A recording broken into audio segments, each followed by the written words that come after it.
Bismillahirrahmanirrahim. Assalamu alaikum.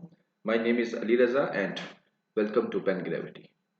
इस lecture के अंदर हम करेंगे जो हमारा टुडे डॉन न्यूज़पेपर है उसके ओपिनियंस का analysis with practice question and today is 1 नवंबर 2024। ठीक हो गया जी। और ये है बेटा जो आपका टुडे डॉन न्यूज़पेपर है उसके एडिटोरियल्स और ओपिनियंस वाला पेज।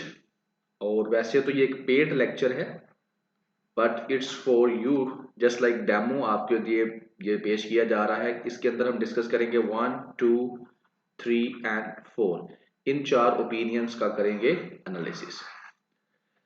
तो बाकी जो हमारे पुराने स्टूडेंट हैं दे नो वेरी वेल कि हम इसको किस तरीके से लेकर चलते हैं, और जो न्यू स्टूडेंट्स हैं उनके लिए मैं जो है बता देता हूं कि हम इसमें क्या करेंगे, किस तरीके से करेंगे। बाकी जो हमारे पुराने स्टूडेंट हैं they can skip the section, वो जो है इसके डिस्क्रिप्शन में जाएं, वहां पर आपको एक तो जो ये लेक्चर है इसका पीडीएफ मिल जाएगा, और दूसरा जो है हमने चैप्टराइजेशन कर दी है, वहां से आप इसका जो फर्स्ट चैप्टर है मतलब जो फर्स्ट ओपिनियन है वो आप सुनना शुरू कर सकते हैं। बाकी जो नए स्टूडेंट्स हैं उनके लिए मैं थोड़ा गाइड कर देता हूं उनको कि how we proceed this one. तो बेटा ये जो है इसके अंदर चार ओपिनियंस होते हैं एंड 1, 2 एंड 3 तीन एडिटोरियल्स होते हैं। एडिटोरियल जो है वो आपको फ्री ऑफ कॉस्ट जो है हम लोग जो है वो प्रोवाइड करते हैं अपने यूट्यूब चैनल के ऊपर। और ये जो बाकी चार ओपिनियंस हैं जिस तरह से ये लेक्चर आपको डिलीवर किया जा रहा है इन द सेम फैशन पूरा महीना आपको ये लेक्चर जो है वो डिलीवर किए जाते हैं एक्सेप्ट संडे। ठीक है। तो इसमें जो है आपको रजिस्ट्रेशन की जरूरत पड़ती है, तो ये व्हाट्सअप नंबर है। अगर आप हमारे इस नवंबर वाले सेक्शन को ज्वाइन करना चाहते हैं सेशन को, तो आप इस नंबर पर व्हाट्सअप करें, फोकल पर्सन से आप राब्ता करें और आप रजिस्ट्रेशन करवा सकते हैं। बाकी जनवरी 2024 से ऑनवर्ड ये कंटिन्यू है सारी के सारे। ठीक है। और इन सब से सारे लेक्चर्स अवेलेबल हैं, आप जो भी सुनना चाहते हैं वो आप लोग सुन सकते हैं। नेक्स्ट क्वेश्चन है हाउ, कहां पर ये हेल्प करेगा and how it will help us. तो सबसे बड़ा ये हमारा इंग्लिश ऐसे में हेल्प करेगा, फिर करंट अफेयर्स के अंदर, फिर पाकिस्तान अफेयर्स में, फिर सोशल साइंसेस के जो ऑप्शनल सब्जेक्ट्स हैं वहां पर लंबी इनकी एक लिस्ट है। जैसे कि हमारे आईआर है, इंटरनेशनल रिलेशंस है, पॉलिटिकल साइंस है, इंटरनेशनल लॉ है and many more other subjects. वहां पर जो है डिफरेंट किस्म के जो जनरल कैटेगरी के आपके टॉपिक्स होते हैं वो सब ये जो एडिटोरियल्स और ओपिनियंस कवर करेंगे। और इसके साथ साथ आपकी क्रिटिकल अप्रोच भी डेवलप होगी और आर्गुमेंट बिल्डिंग अप्रोच भी डेवलप होगी। और बाकी ये दो पेपर्स तो आप इजीली पास कर सकते हैं by going through from this editorials and opinions. But English ऐसे में डाटा तो आपको मिल जाएगा इंग्लिश ऐसे के लिए, बट इसके लिए आपको राइटिंग प्रैक्टिस की जरूरत होगी जो कि बहुत जरूरी है। Without writing practice you can not pass ऐसे। ठीक है। तो राइटिंग के लिए भी एक सेशन हमारा कंटिन्यू है, आप उसको ज्वाइन कर सकते हैं। मंडे से हम सेशन जो है नया जो शुरू करने जा रहे हैं जिसके अंदर सिर्फ और सिर्फ राइटिंग प्रैक्टिस ही करवाई जाती है, तो आप उसको भी ज्वाइन कर सकते हैं। बाकी ये जो आपके जो करंट अभी ग्लोबल इश्यूज चल रहे हैं वो समझ लीजिए, स्लाइड आपने पढ़ लेनी है, इसी के इर्द गिर्द घूम रहे हैं। और करंट जो नेशनल इश्यूज चल रहे हैं वो भी इसी के इर्द गिर्द घूम रहे हैं, ये भी स्लाइड आपने पढ़ लेनी है। बाकी हर लेक्चर का पीडीएफ जो है वो डिस्क्रिप्शन में मौजूद होता है, आप वहां से जो है ये सारी स्लाइड्स को डाउनलोड कर सकते हैं। चैप्टराइजेशन कर दी जाती है, जैसे कि चार ओपिनियन है तो चार चैप्टर बन जाते हैं। आप जो ओपिनियन आप सुनना चाहें अपनी मर्जी से वहां पर आप क्लिक करें और आप उसको सुन सकते हैं। ठीक हो गया जी। अब हम लोग चलते हैं आगे, और आगे जाकर अब हम शुरू करेंगे अपना टुडे लेक्चर। फर्स्ट ओपिनियन है लैंग्वेज टायरनी। अब इसका क्या मतलब है, क्या कहेगा, हाउ वी प्रोसीड। तो जिस तरह से आप हमेशा करते हैं इस ओपिनियन को हम तीन फेजेस के अंदर डिस्कस करेंगे। नंबर 1 मैं आपको इसका क्रक्स बता दूंगा, नंबर 2 इसको डिटेल में आपके साथ डिस्कस कर दूंगा, एंड नंबर 3 पेपर में ये कहां इस्तेमाल हो सकता है वो आपके साथ डिस्कस कर दूंगा। ठीक है। तो पहले क्रक्स कि इसका क्रक्स क्या है। तो क्रक्स बेटा इसका simple and to the point एक ही लफ्ज के ऊपर डिपेंडेंट है and that is language and specially language in education. कि हम बच्चों को तालीम देने के लिए, एजुकेशन देने के लिए जिस लैंग्वेज का इस्तेमाल करते हैं वो जो लैंग्वेज है वो बच्चों के रास्ते में, बच्चों की एजुकेशन के रास्ते में एक बहुत बड़ा हर्डल बनी हुई है, रुकावट बनी हुई है। उनके ऊपर उसने एक बर्डन डाला हुआ है बच्चों के जहन के ऊपर। जैसे सादा कर देता हूं इसको, सादा ये है कि हमारे जो बच्चे हैं उनकी जो नेटिव लैंग्वेज है, वैसे तो हम उर्दू बोलते हैं लेकिन जब हमारी मदर टंग है जैसे कि किसी की पंजाबी है, सिंधी है, बलोची है, वो हर बच्चा अपने घरों में सीखता है और उस लैंग्वेज के अंदर जो है वो कुदरती तौर पर अपना आइडिया डिलीवर भी कर लेता है और अगले का आइडिया समझ भी लेता है। लेकिन जैसे ही हम बच्चा जो है स्कूल में उसका एडमिशन होता है जैसे पंजाब में, तो उसके हाथ में एक ये कायदा पकड़ा दिया जाता है इंग्लिश का। ठीक है, अब उस बच्चे के लिए चीजों को समझना जो है ना थोड़ा मुश्किल होना शुरू हो जाता है। टीचर क्या करता है, टीचर बच्चों को पढ़ाती है, टीचर खुद मजबूर है, जिस तरह का उसको कोर्स आउटलाइन दी जाती है उसने उसी में डिलीवर करना है। अब जो आपकी बुक्स हैं वो है इंग्लिश के अंदर, ठीक हो गया, बुक इंग्लिश के अंदर है, टीचर जो है वो उर्दू में पढ़ा रही है और फिर स्टूडेंट्स को कहती है कि आपने यही चीज जो है इसको इंग्लिश में याद रिमेंबर भी करना है, लिखना भी है, पढ़ना भी है, सारा कुछ इंग्लिश में करना है। तो यहां पर जो है एक न्यू कॉम्प्लिकेशन बच्चों के लिए शुरू हो जाती है।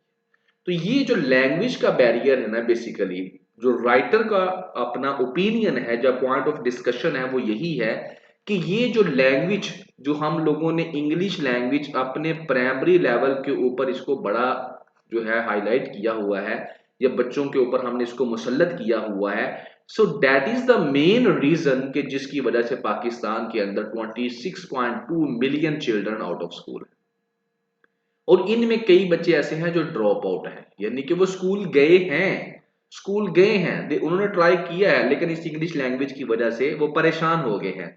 उनको जो स्कूल है वो एक इंजॉयबल माहौल, एक लर्निंग इन्वायरमेंट नहीं प्रोवाइड कर सका। So due to that reason they just की drop out ratio, that is the reason के ड्रॉप आउट रेशियो बहुत हाई है। तो 26.2 मिलियन चिल्ड्रन आपके आउट ऑफ स्कूल हैं और इसकी मल्टीपल रीजंस हैं। मैं ये नहीं कहता कि सिर्फ इंग्लिश लैंग्वेज ही इसकी रीजन है, it has multiple reason, but English language is one of them. ठीक है, इंग्लिश लैंग्वेज भी एक रीजन है कि जिसकी वजह से जब बच्चे स्कूल जाते हैं इस तरह के इन्वायरमेंट में तो उनको एक नई लैंग्वेज के अंदर आप पढ़ाना शुरू कर देते हैं तो उनको फिर समझ नहीं आती, जब उनको समझ नहीं आती तो फिर टीचर क्या करता है और उसी के ऊपर फोर्स करता है कि इसी में आपने क्या करना है, सुनाना है। तो बच्चे जो होते हैं वो फिर क्या कर जाते हैं, वो एक साइकोलॉजिकली तौर पर डिप्रेस हो जाते हैं, खामोश हो जाते हैं, इंजॉय नहीं कर पाते स्कूल को। सो वहां से ही फिर वो उनका जो तालीम की तरफ रुझान है, एजुकेशन से जो मोहब्बत है वो कम होनी शुरू हो जाती है, बिकॉज उनका लर्निंग प्रोसेस रुक जाता है। So due to that reason वो राइटर बताता है कि पाकिस्तान के अंदर, जैसे मैंने पहले भी बताया कि मल्टीपल रीजन है बट वन ऑफ देम ये भी है। तो इस वजह से राइटर जो कहता है कि that is the main focus writer का, कि लैंग्वेज जो है ना ये एक बैरियर है पाकिस्तान के अंदर प्राइमरी लेवल के ऊपर, जिसकी वजह से पाकिस्तान का जो एजुकेशन सेक्टर है वो क्वालिटी एजुकेशन डिलीवर करने में नाकाम हो चुका है। और इसके अंदर जो पॉइंट ऑफ डिस्कशन था वो hybrid pedagogy, pedagogy basically word जो होता है बेसिकली जो जिस तरह हम एक कह लें कि टीचिंग का जो मेथड है उसको हम पेडागोजी कहते हैं। ठीक है, समझ आ गई। अब हाइब्रिड का मतलब जैसे आपको पता है टू, यानी कि दो किस्म की, तो डबल है, डबल यानी कि तरीकाकार इसमें क्या है कि यही है कि टीचर खुद तो पढ़ाता है उर्दू में और बच्चों को फिर इन्फोर्स करता है कि आपने जो बुक में लिखा, बुक इंग्लिश में है और टीचर उर्दू में पढ़ा रहा है और बच्चों को इंग्लिश में डिलीवर करना है बच्चों ने, तो हियर मेक्स अ डिस्टर्बेंस। ठीक हो गया। बाकी इससे पहले कि मैं आगे इसको लेके जाऊं डिटेल के अंदर के राइटर ने क्या कहा, मेन आपको ओपिनियन का पता चल चुका होगा कि हम लोग यहाँ पर डिस्कस क्या करने जा रहे हैं। बाकी ये बेटा आप यहाँ पे से भी लेकर शौक होंगे कि ये जो है हमारा जो 26.2 है ये कब है, अभी कौन सा ईयर चल रहा है हमारा 2024। और जैसे ही मैंने इसके ऊपर थोड़ा सा रिसर्च किया तो मेरे सामने ये चीजें आई कि 2013 में क्या हालत थी हमारी, यानी कि आज से तकरीबन 10 साल पहले पाकिस्तान के 27 million children out of school थे और आज 10 साल बाद 26.2, यानी कि हम वहीं के वहीं खड़े हैं। ठीक है, और बाकी ये जो है उसने आपकी पूरी डिटेल दी थी और ये 2013 की बात है। ठीक है, बस इसको देख लीजिएगा। और एक और चीज, नाइजीरिया सिर्फ दुनिया में सबसे नीचे फ्रॉम द बॉटम, अगर हम बॉटम से बात करें तो नीचे नाइजीरिया और ऊपर पाकिस्तान है आउट ऑफ स्कूल चिल्ड्रन के खाते में, कि हम दुनिया में नीचे से दूसरे नंबर पर आ रहे हैं जहां पर सबसे ज्यादा बच्चे हमारे आउट ऑफ स्कूल हैं। और 50.8 मिलियन जो है ये बच्चों की सारी उसने बताया है कि कहां पर कितने पढ़ते हैं, and that is data from 2013। ठीक हो गया।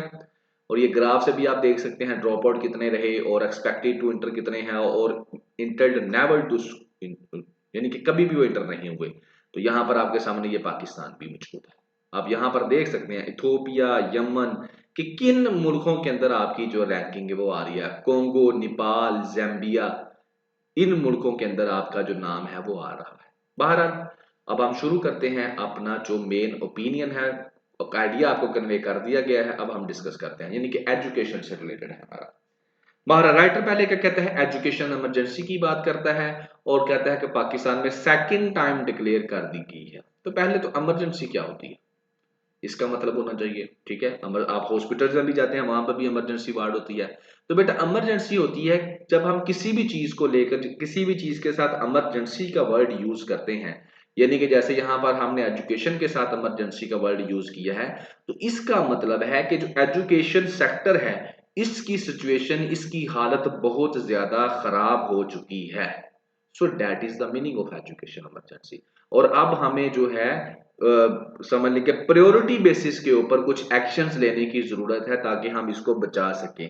यानी कि इमरजेंसी का मतलब है कि कोई चीज जब जस्ट तबाह होने के करीब हो, खत्म होने के करीब हो, जिसके अंदर बहुत ज्यादा खराबियां पैदा हो चुकी हूं, तो फिर उसको कहते हैं कि अब ये इमरजेंसी सिचुएशन के ऊपर पहुंच चुकी है। जैसे कोई इंसान होता है कि जस्ट लाइक वो मरने ही वाला है, उसका उसका एंड हो जाना है, तो आप उसको इमरजेंसी में लेकर जाते हैं और वहां पर उसको फौरी तौर पर जो है प्रायोरिटी के ऊपर उससे क्या फर्स्ट एड दी जाती है ताकि इसको बचा लिया जाए, और उसके बाद फिर इसको नॉर्मल जो इसकी वार्ड्स होती हैं वहां पर शिफ्ट कर दिया जाता है।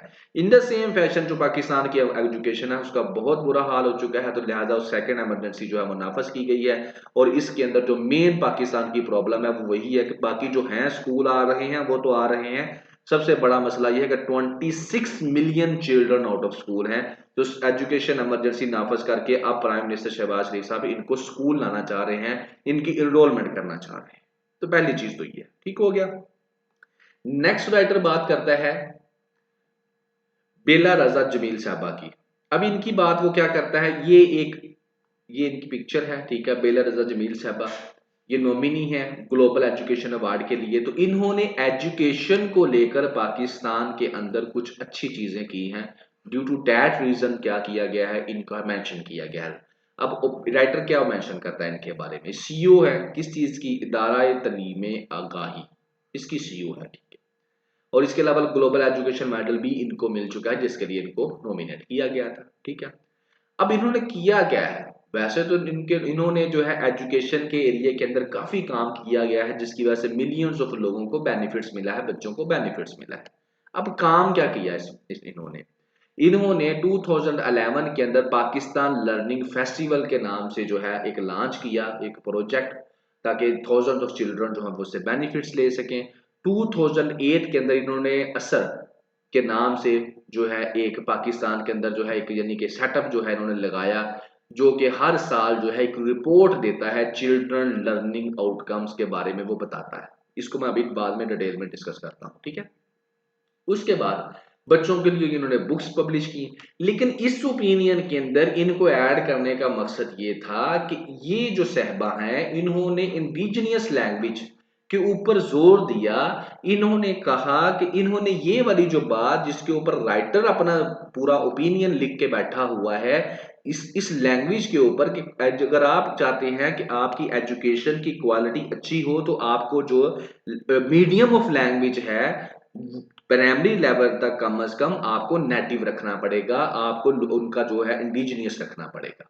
तो इस चीज के ऊपर इन सहबा ने भी बड़ा काम किया और बताया गवर्नमेंट को कि ये काम करो, ठीक है। हाँ, उसमें ये कितनी कामयाब रही या कितनी फेल हुई वो हम बाद में देखते हैं, लेकिन इन्होंने ये चीज जो है हाईलाइट की और पावर कॉरिडोर्स जो है पाकिस्तान की गवर्नमेंट सेक्टर्स जो है वहां पर हाईलाइट किया, पॉलिसी मेकर्स को बताया कि इधर आओ, ये देखो ये प्रॉब्लम की जड़ है, इसको सही करो, कम से कम इसको सही करने से कुछ बेनिफिट्स तो होंगे या जो नुकसान हो रहे हैं वो तो नहीं होंगे।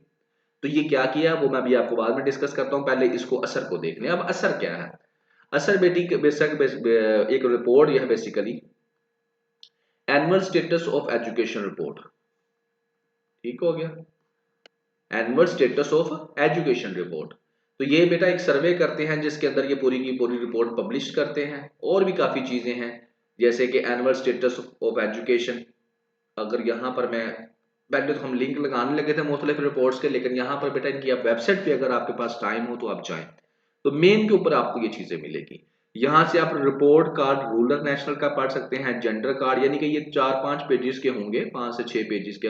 और ये तो रिपोर्ट्स है ना, तो इनको बेशक आप पढ़ें या ना पढ़ें, लेकिन हल्का सा आप व्यू जरूर ले लें। एक दफा इनको ओपन करें, वेबसाइट पे जाएं, तो आप इनकी वेबसाइट जो असर के नाम से है, वहां पर जब इंडेक्स के कैटेगरी में जाएंगे तो वहां से आप इनको ओपन करें और एक दफा ओवरव्यू ले लें। तो उस ओवरव्यू से ये होगा कि आपके जहन में एक स्केच आ जाएगा कि पाकिस्तान एजुकेशन को लेकर क्या कर रहा है और कहां पर खड़ा है।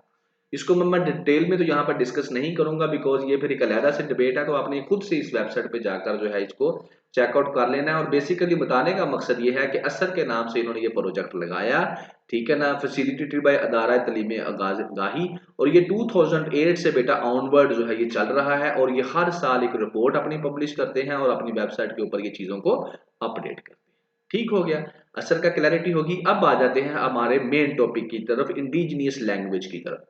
तो इंडिजिनियस लैंग्वेज के अंदर बेटा क्या है, वो कहता है कि इसको लेकर वो गई पॉलिसी मेकर्स के पास और उसने बताया, लेकिन फेल रही। पॉलिसी मेकर्स को कोई असर नहीं पड़ा, ठीक है ना, और वो इसी तरीके से एजुकेशन को ही लेकर, इंग्लिश लैंग्वेज को ही लेकर चलते रहे। तो इनका कहना यह था कि अगर मदर लैंग्वेज के अंदर जो है बच्चों को कम से कम प्राइमरी लेवल तक तालीम दी जाए, तो उससे क्या होगा, बच्चे जो है स्कूल को एक फ्रेंडली इन्वायरमेंट लेंगे और बच्चे जो है स्कूल जाना पसंद करेंगे। लेकिन पाकिस्तान में हाइब्रिड पेडागोजी, जिस तरह मैंने अभी बताया है, वो काम चल रहा है। टीचर जो है बोलता तो उर्दू के अंदर है, बुक्स इंग्लिश के अंदर है, और उसके बाद बच्चों को भी कहा जाता है कि आप इंग्लिश के अंदर तैयार करें। तो उससे बच्चे क्या हो जाते हैं, जिसके हम रोट लर्न करते हैं, रट्टा लगाते हैं, बच्चे बगैर समझे बच्चे लोग पढ़ते हैं। और critical thinking, that is the one of the reason के क्रिटिकल थिंकिंग बच्चों की डेवलप ही नहीं हो पाती। ठीक है, पाकिस्तान के एजुकेशन सिस्टम के अंदर, क्योंकि बच्चों को पता ही नहीं होता वो पढ़ क्या रहे हैं।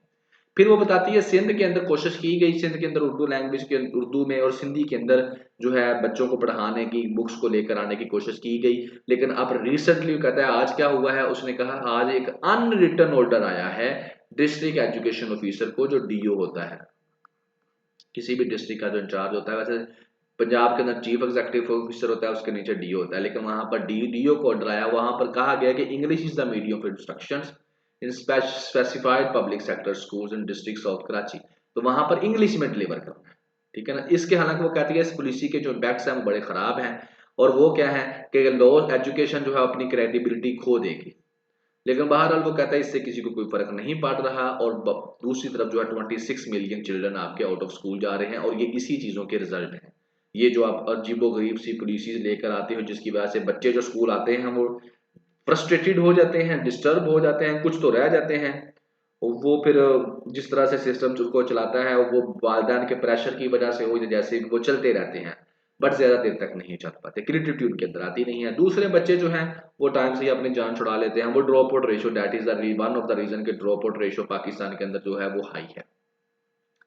फिर वो दूसरी बात कहता है रिच और पुअर की। अगर तो आप रिच हैं तो आप अपने बच्चों को अच्छी तालीम दे लेंगे, अगर आप पुअर हैं तो फिर आप अच्छी तालीम नहीं दे सकते। अच्छी तालीम यहाँ देने का बात यहाँ पर यह है कि फिर आप अपने बच्चों को जो अच्छे इंग्लिश मीडियम स्कूल्स हैं वहां पर नहीं पढ़ा सकेंगे, ठीक है।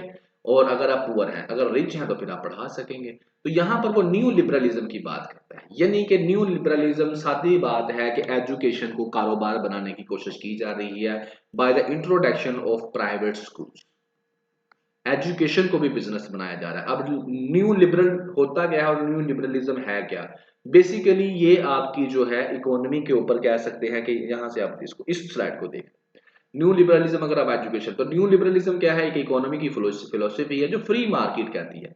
फ्री मार्केट से मुराद यहां पर यह है कि कोई भी काम है उसके अंदर जो गवर्नमेंट है वो इंटरफेरेंस ना करे, डिमांड एंड सप्लाई का रूल चले। जिस चीज की डिमांड ज्यादा है, ठीक है, उसका रेट खुद ही बढ़ जाएगा। तो ये वाला रूल चले, फ्री मार्केट, जो जिसकी जितनी अच्छी क्वालिटी है वो उतनी ज्यादा पेमेंट ले सकता है, अगर जिसके पास कस्टमर है वो जो चाहे कर सकता है, ठीक है। तो वो कहते हैं कि इस चीज को एजुकेशन के अंदर लाने की कोशिश की जा रही है, एजुकेशन के अंदर न्यू लिबरलिज्म को, ये इसको आपने पाल लेना है। और इसके फिर इफेक्ट्स ये होंगे कि फैमिलीज के पास ज्यादा चॉइस हो जाएगी, प्राइवेट जो है फंडिंग वो बढ़ जाएगी, इनक्वालिटी बढ़ जाएगी, यानी कि फिर अमीर ही पढ़ सकेगा, गरीब तो नहीं पढ़ सकता। तो इस तरह की चीजें होंगी। तो बहरहाल राइटर कहता है कि ये चीजें जो हैं ये प्रमोट की जा रही हैं बाय दिस प्रोसेस। बाकी वो राइटर ये कहता है कि हम ये नहीं कह सकते कि we have not been warn, कि हमें वार्न नहीं किया गया, हमें बताया नहीं गया कि जो लैंग्वेज है वो अगर आप कोई दूसरी नेटिव लैंग्वेज या इंडिजिनियस लैंग्वेज एजुकेशन सिस्टम के अंदर बच्चों के लिए नहीं लेके आते तो उससे नुकसानात क्या होंगे। अगर हम ये कहें कि हमें किसी ने बताया नहीं है तो बिल्कुल गलत बात है। आप ये वाली बुक पढ़ सकते हैं, आप ये वाली बुक पढ़ सकते हैं, इसकी पढ़ सकते हैं, इसकी पढ़ सकते हैं, linguistic imperialism, pedagogy of the oppressed, ठीक है ना, language and education end of course the absorbent mind. अब ये सारी की सारी बुक्स जो है, इन सब बुक्स के अंदर जो चीज है वो यही है जो ओपिनियन के अंदर है कि लैंग्वेज जो है वो बड़ा अहम किरदार अदा करती है बच्चों की एजुकेशन के अंदर। जो मीडियम ऑफ इंस्ट्रक्शंस है, जो मीडियम ऑफ एजुकेशन है, अगर तो आप लोग जो उनका नेटिव है, उनका जो इंडिजिनियस है, यानी कि उनका जो घर वाला है, जो उनकी अपनी आबाई लैंग्वेज है, अगर आप वो इस्तेमाल कर ले हैं तो बच्चे बड़े खुश होकर सीखेंगे भी, उनको समझ भी आएगी, वो स्कूल भी खुश होकर जाएंगे, ड्रॉप आउट रेशो भी कम हो जाएगी और उनकी क्रिटिकल अप्रोच भी डेवलप होगी। वो क्वेश्चन करेंगे, वो लर्न करेंगे, वो खुश रहेंगे और अच्छी एजुकेशन हासिल करेंगे। और अगर ऐसा नहीं है तो फिर बच्चे जो हैं ना तो खुश होकर स्कूल आएंगे, अपनी जान छुड़ाएंगे और कोशिश करेंगे कि जल्दी जल्दी स्कूल खत्म हो जाए और उनको छुट्टी हो जाए, और वो कुछ लर्न भी नहीं करेंगे, क्रिटिकल अप्रोच भी उनकी डेवलप नहीं होगी और इनोवेशन भी नहीं होगी। तो ये चीजें हैं बेटा जो इसके अंदर। अब मैं इसको थोड़ा सा कंक्लूड तो मैंने कर दिया, लेकिन यहाँ पर ये डिस्कशन करने का बिल्कुल भी ये मतलब नहीं है कि इंग्लिश को आप छोड़ दें, आप कहें जी इंग्लिश तो है ही बहुत बुरी, ऐसी बात बिल्कुल भी नहीं। राइटर सिर्फ प्राइमरी लेवल तक कि जब आप लोग लर्निंग के प्रोसेस होते हैं, प्राइमरी करने या मिडिल करने, यहाँ तक, उसके बाद आप कोई भी लैंग्वेज बच्चों को सिखा सकते हैं जब वो थोड़ा सा बेहतरी की तरफ जाना शुरू हो जाए। उसके बाद आप वो बच्चों को इंग्लिश लैंग्वेज सिखा सकते हैं।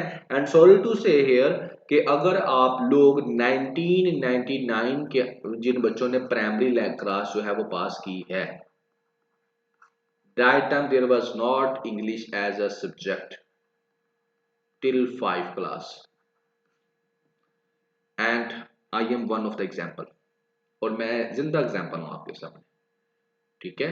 हम लोगों ने, जब मैं अब गांव में पढ़ता था, that time there was not English language as a compulsory subject. मैंने 6 क्लास के अंदर जाकर इंग्लिश लैंग्वेज जो है उसको पढ़ना शुरू किया, and right no I am front of you.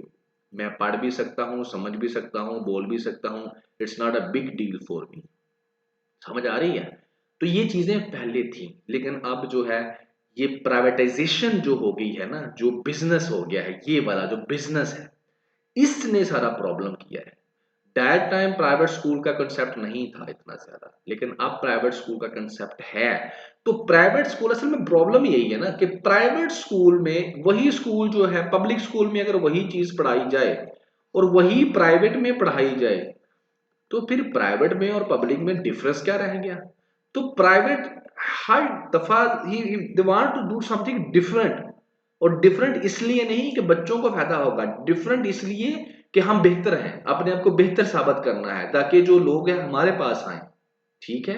तो उस बेहतर साबित करने के चक्कर में फिर वो क्या करते हैं, वो वाली चीजें अडॉप्ट करते हैं जो रिच क्लास करती है, जो डेवलप्ड कंट्रीज करती हैं, ठीक है। और उनमें से English is one of them. तो उन लोगों ने ये काम किया। तो जब उन लोगों ने इंग्लिश पढ़ाना शुरू कर दी और पब्लिक सेक्टर के अंदर इंग्लिश नहीं थी, तो लोगों ने अपने बच्चे, जिनके पास पैसा था, उन्होंने अपने बच्चे प्राइवेट सेक्टर में क्या किए, डाइवर्ट किए, और उन्होंने कमाई करनी शुरू कर दी। लेकिन जब प्राइवेट सेक्टर के अंदर बच्चे जाना शुरू हो गए, इंग्लिश सीखना शुरू हो गए, तो पब्लिक सेक्टर वाले एहसास कमतरी के अंदर चले गए। पब्लिक सेक्टर वालों को क्रिटिसिज्म का सामना करना पड़ा, और क्रिटिसिज्म कौन कर रहा है, अपोजिशन वाले कर रहे हैं। क्रिटिसिज्म कौन कर रहा है, मीडिया वाले कर रहे हैं कि गवर्नमेंट जो है बच्चों को सही तरह पढ़ाती नहीं है, just like this this this. तो फिर गवर्नमेंट को भी क्या करना पड़ता है, इंग्लिश को अडॉप्ट करना पड़ा, बेशक वो डिमांड है, वो जरूरत है या नहीं है, अडॉप्ट कर लिया। अब अडॉप्ट कर लिया है तो प्राइवेट वाले और आगे जाते जा रहे हैं। पहले एज इंग्लिश सिर्फ एक सब्जेक्ट था, अब उन्होंने सारे सब्जेक्ट्स इंग्लिश में कर दिए हैं, ठीक है। तो अब पब्लिक सेक्टर को भी करना पड़ रहा है। तो जस्ट लाइक दिस चीजें जो है वो खराब हो जाती है, ठीक है। और यहाँ पर अगर हम जिक्र करें जो सिंगल नेशनल करिकुलम था, जो इमरान खान ने इंट्रोड्यूस करवाया था, वहां से प्राइवेट सेक्टर को क्या प्रॉब्लम थी, वहां पर प्राइवेट सेक्टर को यही तो प्रॉब्लम थी कि भाई वही चीजें आप जो पब्लिक सेक्टर में पढ़ा रहे हो वही आप कह रहे हो प्राइवेट सेक्टर में पढ़ाओ, तो हमारे पास फिर पढ़ने कौन आएगा? अगर ऑक्सफोर्ड का सिलेबस ही पब्लिक सेक्टर में पढ़ाया जाए और ऑक्सफोर्ड का ही प्राइवेट में पढ़ाया जाए, तो हमारे पास इतने हजारों के पैसे कौन देगा? कौन बीकन उसको 25-30 हजार रुपया एक छोटे से बच्चे का देगा अगर वही चीज वहां पर पढ़ाई जा रही है? तो ये होती है basically, that is new liberalism, that is the business, किस तरह से बिजनेस बनाया जाता है। ठीक है, बहरहाल कंक्लूड करते हैं इसको अपने पेपर पर्सपेक्टिव में। तो लैंग्वेज जो है वो एजुकेशन में बड़ा अहम किरदार अदा करती है। ठीक है, अगर आप क्वालिटी एजुकेशन डिलीवर करना चाहते हैं तो कम से कम जो प्राइमरी लेवल है तब तक आप क्या करें, लैंग्वेज जो है वो वाली रखें जिससे बच्चे इजीली समझ सकें, और वो लैंग्वेज वही है जो उनके घर में वो अपनी अम्मी के साथ बोलते हैं, उससे बेस्ट लैंग्वेज और कोई नहीं है। जब वो ग्रो हो जाए, माइंड थोड़ा डेवलप हो जाए, फिर आप उनको जितनी मर्जी इंग्लिश सिखाएं, अरबी सिखाएं, फारसी, जो मर्जी लैंग्वेजेस सिखाएं, it's not a big deal for them. ठीक है, वो सीख लेंगे। दूसरा, जो out of school children Pakistan के अंदर है, उसकी एक रीजन, वैसे बहुत सारी रीजन है लेकिन that is one of them. ठीक है, तो फिर उससे क्या होता है, लिटरेसी रेट आपका डाउन चला जाता है, बच्चे चाइल्ड लेबर की तरफ मूव कर जाते हैं, और ये न्यू लिबरलिज्म बीच में, जैसे मैंने भी आपके साथ डिस्कस कर दिया, सब जब ये लिटरेसी रेट लो होगा तो नेशनल प्रोग्रेस नहीं होगी। प्रोग्रेस क्यों नहीं होगी? क्योंकि इनोवेशन नहीं होगी। आपके बच्चे जब पढ़े लिखे नहीं है, उनके अंदर क्रिटिकल अप्रोच नहीं है, तो वो कोई नई चीज ना तो इन्वेंट कर सकेंगे, ना कोई अपने हक की बात कर सकेंगे।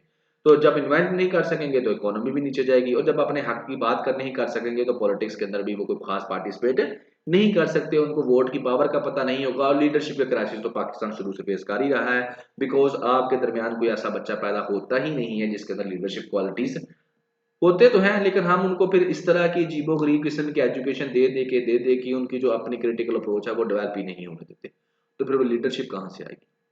सो दैट इज द कंक्लूजन। तो इसको आप जिस एंगल में चाहें, इकोनॉमी में चाहें, पॉलिटिक्स में चाहें, लीडरशिप में चाहें, नेशनल प्रोग्रेस में चाहें, where you want you can discuss education anywhere. ठीक हो गया जी। तो आगे अब चलते हैं नेक्स्ट की तरफ, एंटी पोलियो एफर्ट्स इन गजा। आपका नेक्स्ट ओपिनियन है क्या है? पहले क्रक्स सुन ले, इसका क्रक्स सिंपल सा है। पोलियो के केसेस आपको पता है पाकिस्तान में भी है और अफगानिस्तान में भी है। ये दो मुल्क पूरी दुनिया में बचे हैं जहां से पोलियो नहीं खत्म हो रहा, बाकी सारी दुनिया से खत्म हो गया है। तो यहाँ पर पाकिस्तान को खास तौर पर और अफगानिस्तान को शर्म दिलवाने के लिए वो गजा की बात कर देता है, राइट। कहता है कि गजा तबाही हो गई है वहां पर, अक्टूबर 7 2023 से वहां पर जो है क्या है, गजा के अंदर इसराइल ने अटैक किया, तबाह कर दिया सारे का सारा वहां पर। क्या तो ये वाली सूरत हाल हमको वहां पर देखने को मिल रही है, इस तरह से बचे। लेकिन स्टिल जो गजा वाले हैं उन्होंने पोलियो को, उसकी वैक्सीनेशन को नहीं रोका। और हम जो है क्या कर रहे हैं, पाकिस्तान वाले और अफगानिस्तान वाले, हम जो है पोलियो को खत्म नहीं कर पा रहे। तो ये बात वो कंपैरिजन करता है और आपको बताता है। तो ये बस यही मेन इसका टॉपिक की जो पॉइंट ऑफ डिस्कशन है। यहां पर मैं आपको बता दूंगा कि पाकिस्तान में से पोलियो जो है वो खत्म क्यों नहीं हो रहा, what is the reason behind of this. Health का मेन इशू रहेगा। दूसरा, इसी को लेकर आप पाकिस्तान और अफगानिस्तान के रिलेशंस को भी डिस्कस कर सकते हैं। ठीक है, दोनों चीजें हम डिस्कस करेंगे। तो पहले मैप से, ये है आपका पाकिस्तान, ये है आपका हमसाया मुल्क अफगानिस्तान, और ये जो आपको रेड कलर में यहाँ पर नजर आ रहा है ये है गजा। तो इनका वो आपस में कंपैरिजन करने जा रहा है। ठीक है, सो जी पहले तो ये आप देखेंगे, ये अफगानिस्तान है, ये आपकी ड्यूरेंट लाइन है जिसको वो अभी तक तस्लीम ही नहीं उन्होंने किया। ये वो वाले पॉइंट्स हैं जहां पर क्या हो रहा है, जहां पर केसेस आपको नजर आ रहे हैं, मतलब कि आपको यहाँ पर केसेस नहीं मिल रहे, आपको इस बॉर्डर पर केसेस मिल रहे हैं। ठीक है, तो यहां से ही आपको क्लैरिटी हो जाएगी कि वन ऑफ द रीजन ये भी है कि यहाँ पर लोग जो है आना जाना लोगों का लगा हुआ है, तो ये इस वजह से भी जो वायरस है वो पाकिस्तान और अफगानिस्तान से खत्म नहीं हो रहा। सादे अल्फाज में कहूँ कि अगर अफगानिस्तान से पोलियो खत्म नहीं होता तो पाकिस्तान कभी सोचे भी ना कि पाकिस्तान से खत्म होगा। जब भी खत्म होगा इन दोनों से इकट्ठा होगा। अगर पाकिस्तान खत्म कर भी लेता है तो अफगानिस्तान में है, तो अफगानिस्तान के कुछ रिश्तेदार यहाँ, उधर कबीले वाले कुछ उधर, उनका आना जाना लगा रहता है। तो जब आना जाना लगा रहेगा तो वायरस का भी आना जाना लगा रहेगा। तो लिहाजा पाकिस्तान अकेला अगर समझता है कि अपने बच्चों को वैक्सीनेशन करवा के मैं अपनी जान छुड़ा लूंगा, सो दैट इज इम्पॉसिबल, ये कभी हो ही नहीं सकता। तो साथ में अफगानिस्तान जब तक साथ ना दे। ठीक है, तो अब शुरू करते हैं।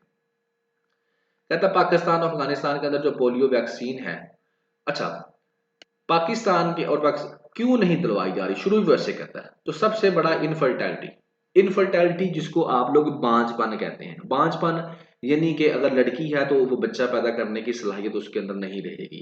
अगर लड़का है तो उसकी इनफर्टिलिटी के उसके स्पर्म जो है वो मर जाएंगे और वो भी बच्चा पैदा नहीं कर सकेगा, बांझ होगा। ठीक है, सो दैट इज, ये क्या है, एक मिसकंसेप्शन है जो कि हमारी सोसाइटी के अंदर चल रही है, जिसको पाकिस्तान के और अफगानिस्तान के खास तौर पर ये वाले जो एरिया जिनको मैंने अभी आपके सामने मेंशन किया, यहाँ पर बहुत ज्यादा है, बिकॉज यहाँ पर लिटरेसी रेट बहुत लो है।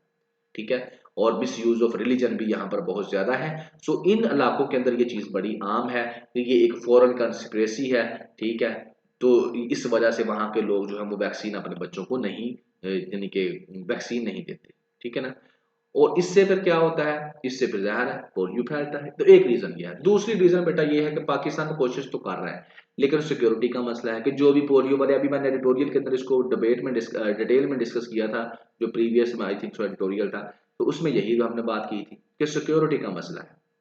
जो पोलियो की वैक्सीनेशन करवाते हैं उनके साथ पुलिस वाले होते हैं, उनके ऊपर अटैक कर दिया जाता है, उनको मार दिया जाता है। फिर ड्यूरेंट लाइन का रोला है कि ड्यूरेंट लाइन जो है आपकी, ये इस तरह से लोगों का आना जाना लगा रहता है, यानी कि Afghanistan is a big deal. इसको इस तरह से क्या 90% कहता है पोलियो केसेस जो पाकिस्तान में आ रहे हैं वो अफगानिस्तान से आ रहे हैं। ठीक हो गया जी।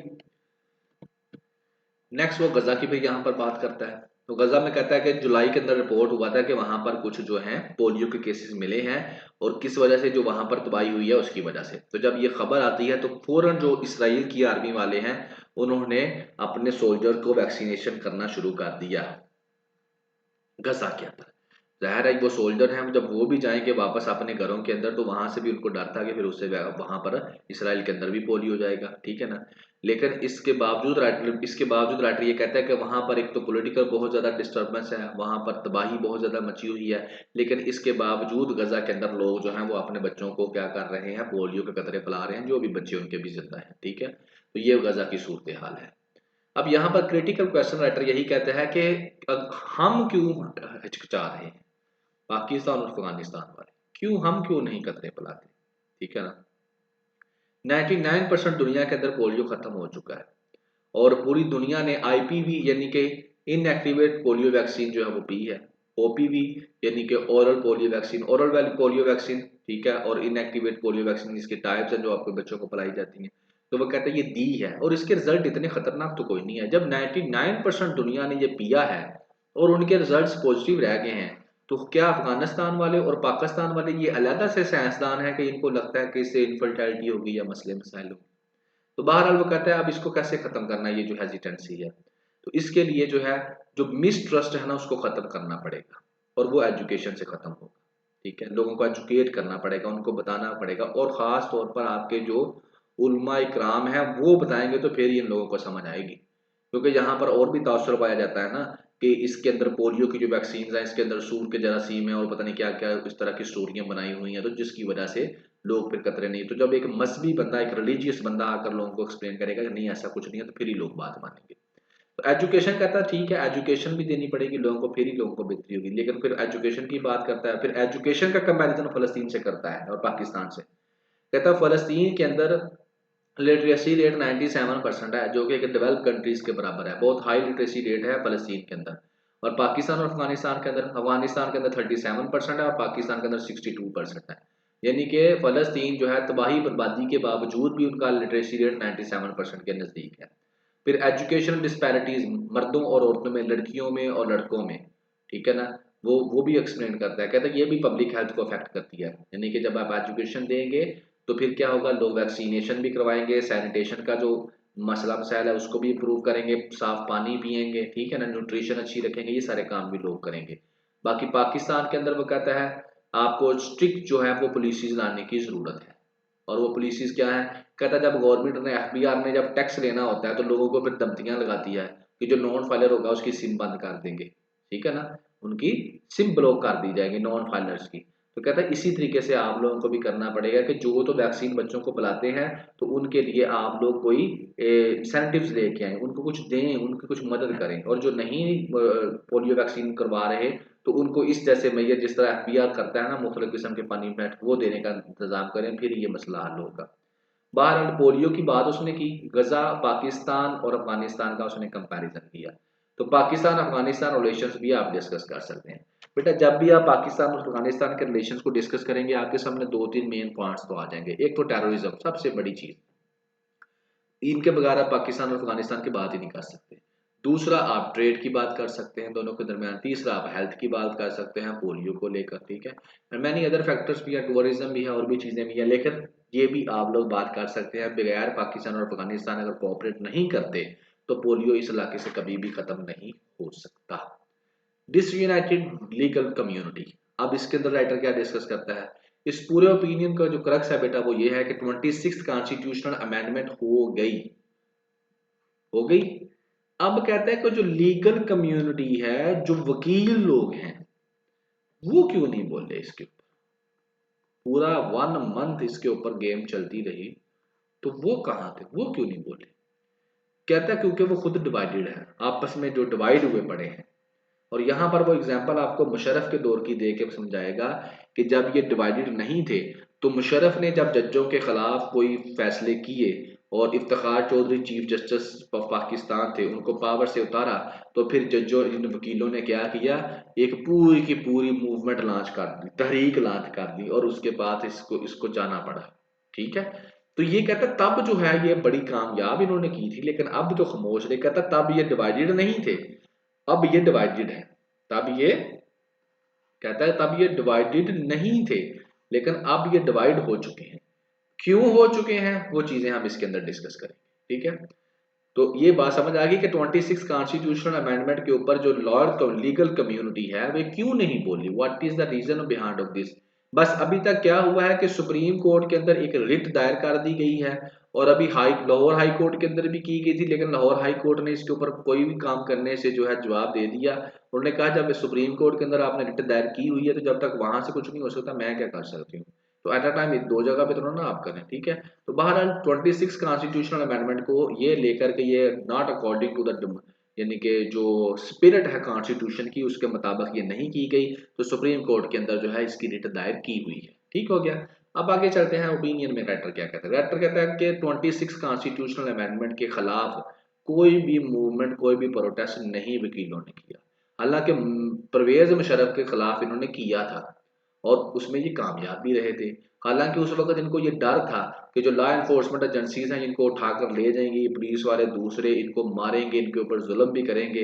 बट रूल ऑफ लॉ के लिए और जुडिशियल इंडिपेंडेंस के लिए मुल्क के अंदर इन लोगों ने वो मूवमेंट जो है इस तरीके से इन्होंने मूवमेंट दी, ठीक है, मूवमेंट शुरू की, प्रोटेस्ट शुरू किया और उससे क्या हुआ, ये कामयाब हुए और जो इनका चीफ जस्टिस ऑफ पाकिस्तान था इफ्तिखार चौधरी, उसको रिस्टोर कर दिया गया और डिक्टेटर साहब जो थे परवेज मुशर्रफ ये कर को चले गए। ठीक हो गया, ये कामयाबी थी। कहते हैं कि जब ये कामयाब हो गए वकील उस वक्त जो लार मूवमेंट से, तो ये एक गोल्डन पीरियड था इनकी टाइम का। ठीक है, तो इनको जो जो नई पावर मिली ना उस वक्त, कहता है वो पावर इनसे संभाली नहीं गई, इन्होंने उस पावर का किया मिस यूज।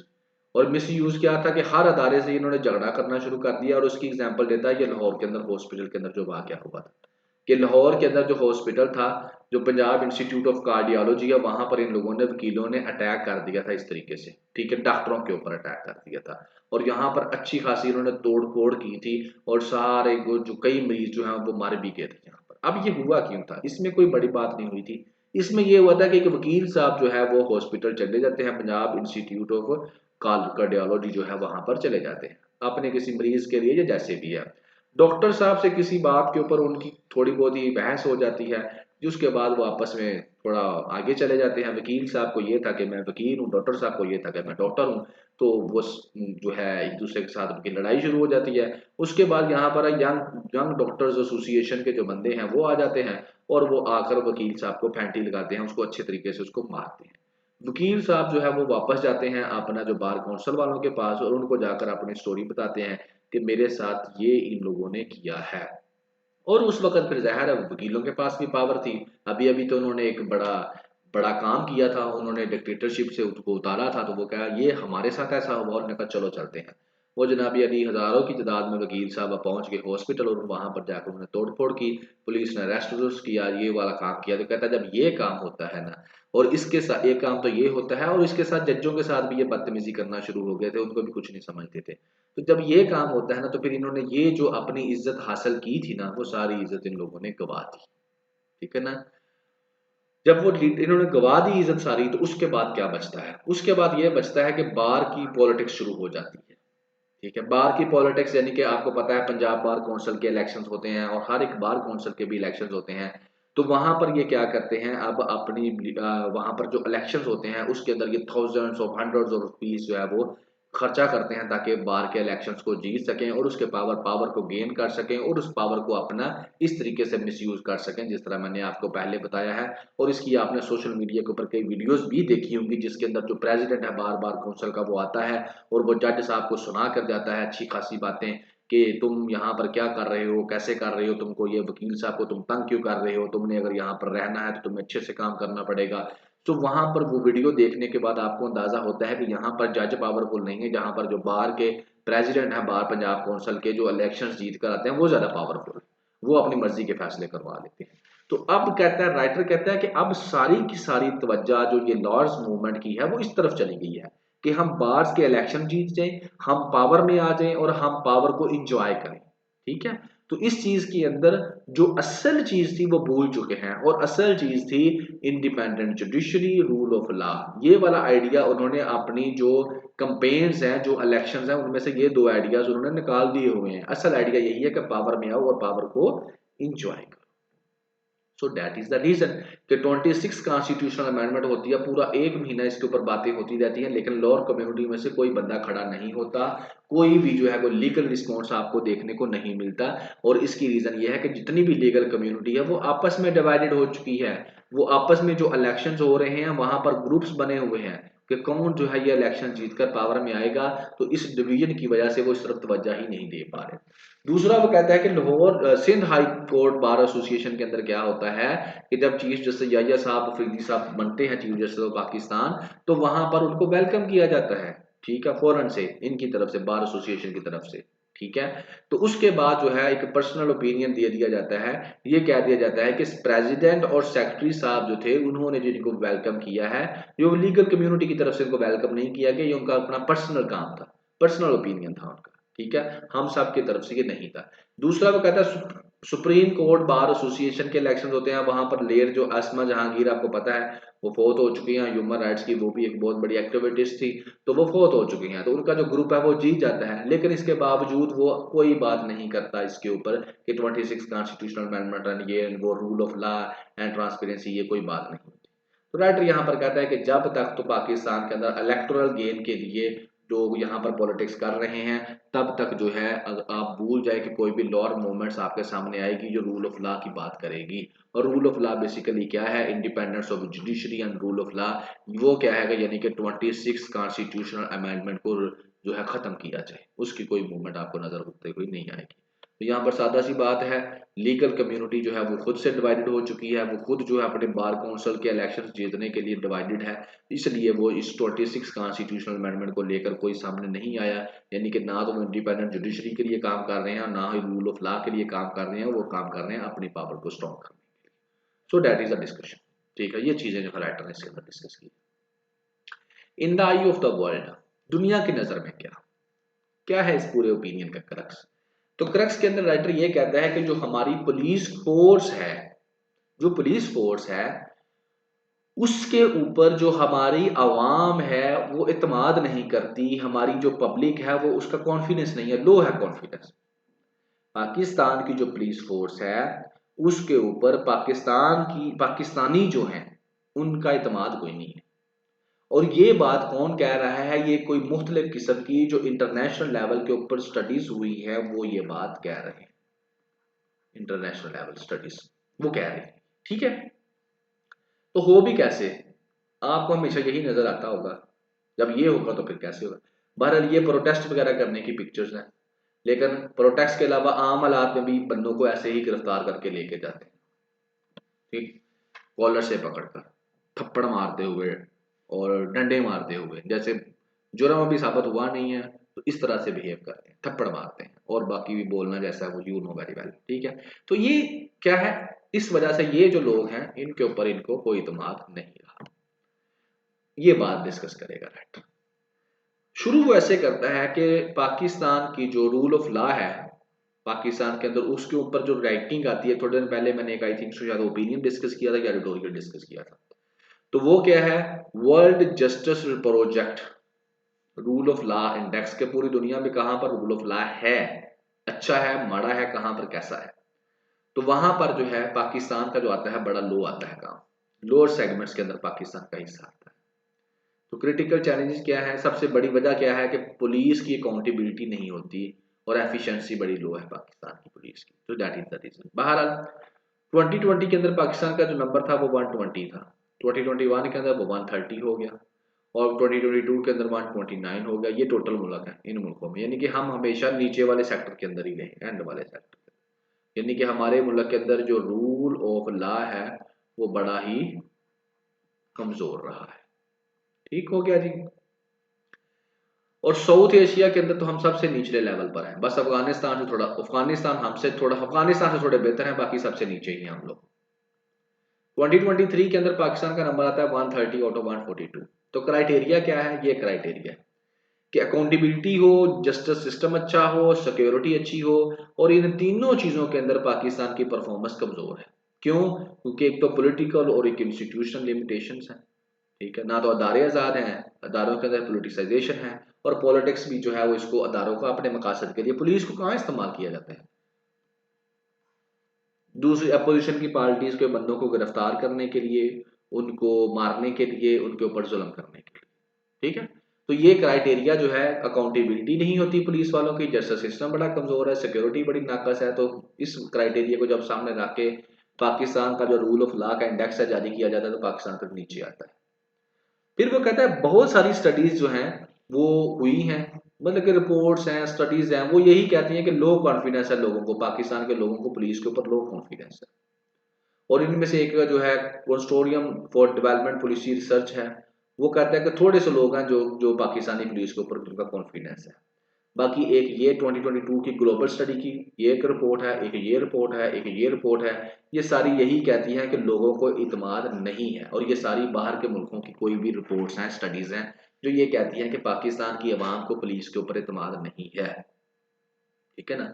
उसकी वजह क्या है, उसकी वजूहात ये बताई जाती है, एक कि चेक एंड बैलेंस नहीं है, पुलिस की जो पावर है उसके ऊपर कोई पूछने वाला नहीं है उसको, पुअर रेगुलेटरी इन्फोर्समेंट है बाय पुलिस, पुलिस के जो रेगुलेटर करने का तरीका है ना वो बड़ा पुअर है, इनएडिक्वेट जुडिशियल रिफॉर्म्स है, जुडिशियल रिफॉर्म्स नहीं है।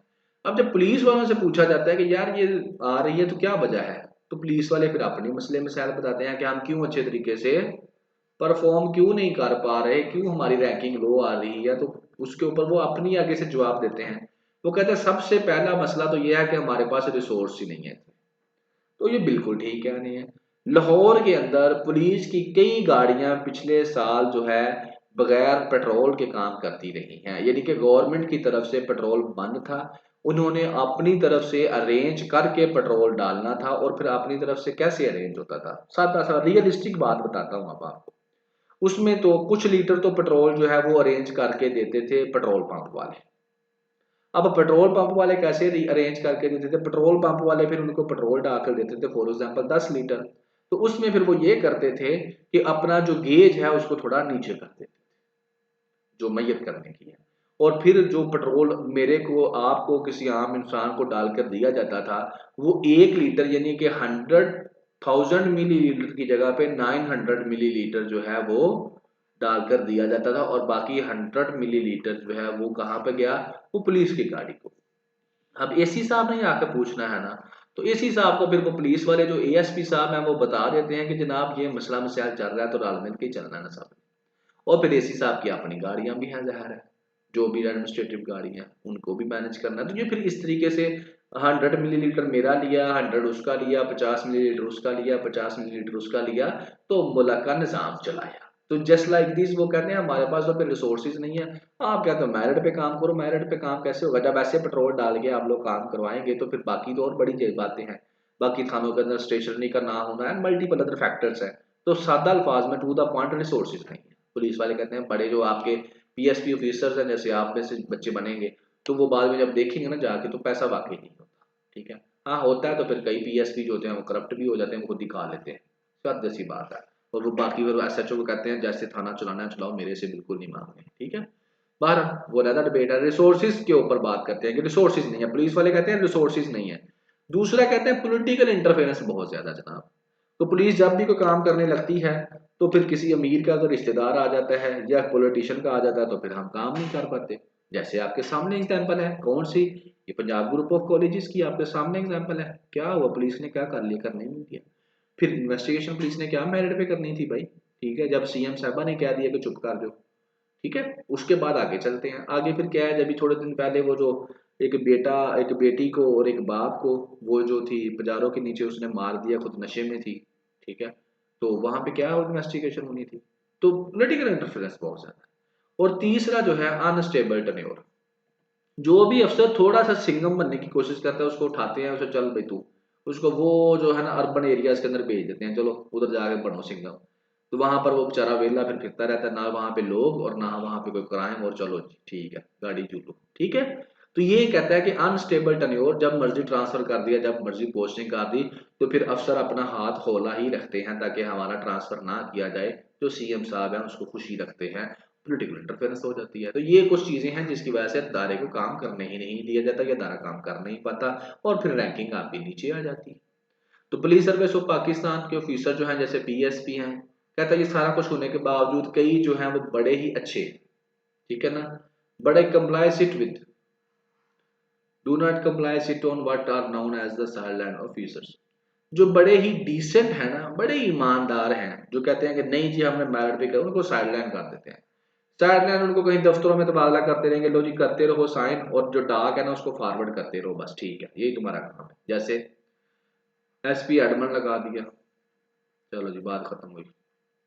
एसपी साहब आ रहे हैं, अच्छा ठीक है, क्या है जी ये सर ये डाक साइन कर दे, एसपी साहब ने साइन किए, चलो ये डाक आगे चलेगी। दो चार कैंडिडेट डाक के साइन की, चाय पी और चलो फ्री, कोई पावर ही नहीं है, ठीक है। तो कहता है फिर ऐसे जो अच्छे ऑफिसर होते हैं ना, जो कुछ जो वाकई ही डिसेंट होते हैं, जो काम करने के काबिल होते हैं, जो मेरिट पे काम करते हैं, जो करप्शन नहीं लेते, किसी का प्रेशर नहीं लेते, पॉलिटिकल इंटरफेरेंस को बर्दाश्त नहीं करते, तो उनको फिर क्या करते हैं पॉलिटिकल पार्टीज वाले, अपनी पावर से, जैसे आपने देखा बॉलीवुड की फिल्मों के अंदर, उसका ट्रांसफर करवा दिया जाता है और उसको साइड लाइन पे लगा दिया जाता है जहां पर कोई काम ही ना हो। तो फिर वो कहते हैं ठीक है, कम से कम जो भी है हम इज्जत के साथ रिटायर तो हो जाएंगे ना। तो हम लोगों ने पिछले भी मैंने डिस्कस किया था आपके साथ, तो बच्चे अक्सर कमेंट करते हैं कि अगर गवर्नमेंट चाहे तो सर ये चीजें सही नहीं हो सकती। वो बच्चे कौन सी चीज नहीं सही हो सकती, सब कुछ सही हो सकता है। लेकिन प्रॉब्लम ये है कि हमको सही करने वाले चाहिए ही नहीं। यही बात समझ रहे हैं, कौन सी चीज इम्पॉसिबल, हर चीज ठीक हो जाती है। ये जो आप कच्चे का डाकू, पक्के का डाकू, फलाने डाकू, हर चीज क्लियर, मैं कहता हूँ शीशे की तरह हो जाती है। लेकिन पहले विलिंगनेस तो हो ना, जिन्होंने करवाना है वो ही नहीं चाहते हो, तो बाकी कौन क्या हम क्या करे। तो ये चीज होती है, और ये सिर्फ पुलिस के अंदर नहीं होती, ये आखिर पाकिस्तान एडमिनिस्ट्रेटिव सर्विसेज के अंदर भी होती है, हर जगह पर ऐसा ही होता है, ठीक है। बहरहाल वो कहता है फिर चलो होता है, तो फिर इस रैंकिंग का क्या करना है, कहता है कुछ भी नहीं करना है इस रैंकिंग का, ठीक है बाहर बड़ी दुनिया रिपोर्टें दी जा रही है तो देती रहे, हमें इससे क्या फर्क पड़ता है। लेकिन बहरहाल वो कहता है इन रिपोर्टों का एक फायदा है, आपको शीशा दिखाते रहते हैं, अगाहे बगाहे आपको शीशा दिखाते रहते हैं कि ये है आपकी हकीकत, ये देख लो, या आपकी पुलिस इतनी खराब है, इतनी है, ये मसला मसाइल है। हाँ, अगर आप उस शीशे को देख के अपने आप को बेहतर करना चाहें तो अच्छी बात है, अगर नहीं बेहतर करना चाहते तो एज यूजुअल जिस तरह चल रहा है वैसे चलता रहेगा। तो बेटा यही बातें नहीं, बहरहाल इसमें आपने देखा कि पुलिस फोर्स के अंदर लोगों को कॉन्फिडेंस नहीं है, लोगों को एतमाद नहीं है पुलिस फोर्स के ऊपर पाकिस्तान के, ठीक है। और उसकी मल्टीपल उन्होंने रीजंस बताई, और वो रीजंस ये वाली थी, पुलिस वालों ने आगे से ये जवाब दिया कि इस वजह से हम काम नहीं कर पाते, जिसकी वजह से फिर रूल ऑफ लॉ नहीं होता, जब रूल ऑफ लॉ नहीं होगा तो अल्टीमेटली आपकी जो रैंकिंग है वो नीचे आ जाए, ठीक है बेटा। तो ये चीजें हैं, इनको आप लोग यूज कर सकते हैं अपने डिस्कशन के अंदर, डिबेट के अंदर, and these are the realistic, बेटा ये बुकिश नहीं है, that is the difference between these discussion. Books के ऊपर आप जो चीजें पढ़ते हो वो बुकिश हैं, दीज आर रियलिस्टिक अप्रोच, और एग्जामिनर को रियलिस्टिक अप्रोच जो है वो पसंद है। और ये आप एग्जामिनर्स की रिपोर्ट्स में एक चीज वो अक्सर लिख देता है कि सेम ही मटेरियल बच्चों ने लिखा है, और सेम इसलिए लिखा है बेटा, सेम नोट्स पढ़ रहे हैं, सेम बुक्स तो को पढ़ता ही नहीं है ना, अगर बुक्स भी वही उर्दू बाजार वाली जो नोट्स ही होते हैं किस्म के, वही पॉइंट आप लोग लिखी जाएंगे तो सेम ही होगा ना। तो जब आप में से कोई समथिंग न्यू, और न्यू का मतलब होता है समथिंग रियलिस्टिक लिखेगा, तो अल्टीमेटली क्रिएट अ डिफरेंस, और जब डिफरेंस पैदा करेंगे तो इंशाल्लाह रिकमेंड भी होंगे। सो दैट इज द स्टोरी, ठीक है। बहरहाल बेटा ये व्हाट्सअप नंबर है, कोई भी इशू हो आप फोकल पर्सन के साथ डिस्कस कर सकते हैं, अपना डिस्कस कर सकते हैं डिटेल के साथ किसी भी चीज़ को। और बाकी इसमें आप लोग अपने आप को रजिस्ट्रेशन जो है इसकी ज़रूर करवाएं, एटलीस्ट इंशाल्लाह आपको पूरे जो आपकी जर्नी है कंप्यूटर एग्जाम्स की उसमें ये आपकी इंशाल्लाह हेल्प करेगी। So thank you very much. इंशाल्लाह अगर मेरी ज़िंदगी रही तो नेक्स्ट लेक्चर में फिर हाजिर होंगे, तब तक दुआ में याद रखिएगा। अल्लाह हाफिज़।